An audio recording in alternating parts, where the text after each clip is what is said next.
মিয়ানমারের বিভিন্ন কারাগারে বন্দী থাকা ৮৫ বাংলাদেশি বিভিন্ন মেয়াদে কারাভোগ শেষে দেশে ফিরেছেন। আর রাখাইন রাজ্যের অস্থিরতায় বাংলাদেশে পালিয়ে আশ্রয় নেওয়া ১২৩ জন মিয়ানমারের সীমান্তরক্ষী বাহিনী এবং সেনা সদস্য ফেরত যাবে স্বদেশে। কক্সবাজারের জেলা প্রশাসক মোহাম্মদ সালাউদ্দিন জানিয়েছেন, রোববার সকালে মিয়ানমারের কারাগারে বন্দী থাকা ৮৫ বাংলাদেশি কারাভোগ শেষে বাংলাদেশে ফিরেছেন, যদিও এখনও হস্তান্তর করা হয়নি। একই সাথে আজ দুপুরে ১২৩ জন মিয়ানমারের বিজিপি এবং সেনা সদস্য মিয়ানমারে ফেরত যাবেন। এর মধ্যে ৮ জন সেনা সদস্য এবং ১১৫ জন বিজিপি সদস্য রয়েছেন।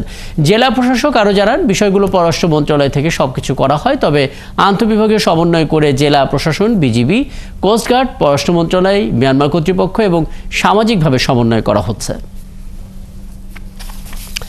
কারাবন্দী আদান প্রদানের বিষয়ে বিস্তারিত জানাতে আমাদের সঙ্গে কক্সবাজারের নুনিয়াছড়া থেকে যুক্ত হচ্ছে সহকর্মী কামরুল ইসলাম মিন্টু। মিন্টু, শুরুতে একটু বলবেন, মিয়ানমারের বিভিন্ন কারাগারে বন্দী থাকা ৮৫ বাংলাদেশি সাজা ভোগ করে দেশে ফিরেছেন, এটুকু আমরা জেনেছি, কিন্তু তাদের কোথায় রাখা হয়েছে, কখন কিভাবে হস্তান্তর করা হবে এবং বাংলাদেশে তাদের যে ১২৫ সদস্য রয়েছে তাদেরকে যে ফেরত পাঠানো হবে সেটা কখন কিভাবে হস্তান্তর করা হবে? শেষের প্রশ্ন দিয়ে শুরু করি।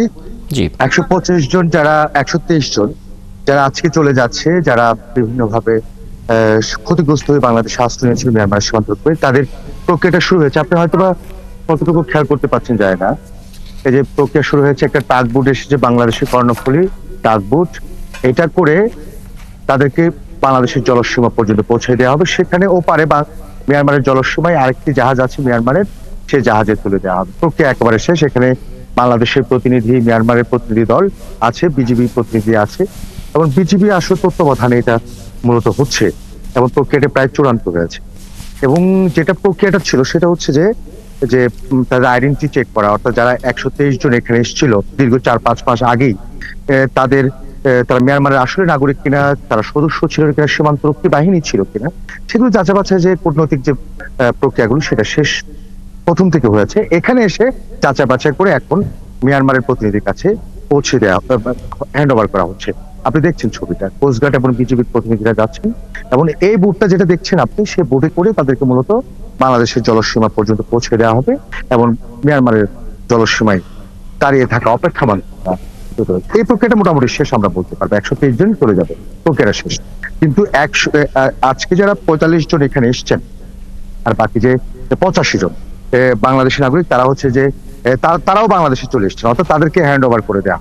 বাংলাদেশে অলরেডি তারা আছেন হচ্ছে যে আমরা এখানে যেখানে আছে বিডব্লিউটি এই ঘাটে তারা অবস্থান করছেন এবং তাদের তো প্রক্রিয়াটা প্রথম থেকে যাচাই বাছাই করে মিয়ানমারের কাছে তালিকা পাঠানো হয়েছে।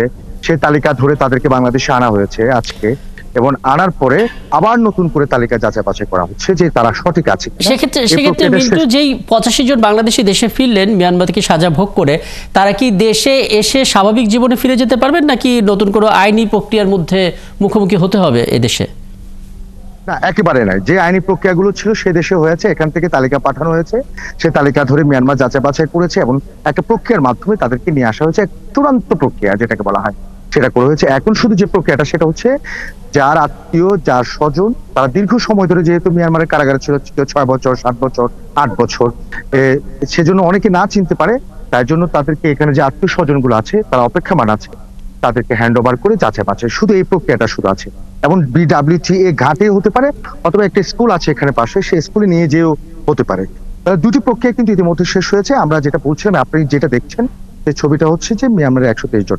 এর আগেও আপনি জানেন যে মিয়ানমার থেকে প্রায় ৩০৩ জন বাংলাদেশি কারাভোগ করে মিয়ানমারের কাছ থেকে আদায় করে নিয়ে এসছে, তারা বাংলাদেশে চলে এসেছে। এবং চতুর্থ দফায় সর্বমোট মিয়ানমারের সীমান্তরক্ষী যারা আশ্রয় নিয়েছিল প্রায় ৭৮৫ জন হ্যান্ড ওভার করা বলে অত্যন্ত সৌহার্দ্যপূর্ণ সম্পর্ক এবং সেই ধারাবাহিকতায় এই হস্তান্তরটি হচ্ছে এবং নিশ্চয়ই মিন্টু আপনি নজর রাখছেন। এরপরে যখন আসবো তখন হয়তো আমরা সুনির্দিষ্টভাবে সময়টা হয়তো আপনার কাছ থেকে জানতে পারবো বা জানার চেষ্টা করব যে কটা নাগাদ আসলে মিয়ানমারের সেনাবাহিনী যেগুলো আমাদের দেশে আছে ১২৩ জন বিজিবি সদস্য, তাদেরকে আসলে তাদের দেশে ফেরত পাঠানোর ক্ষেত্রে কেমন সময় লাগতে পারে বা কটার দিকে হতে পারে। অনেক ধন্যবাদ।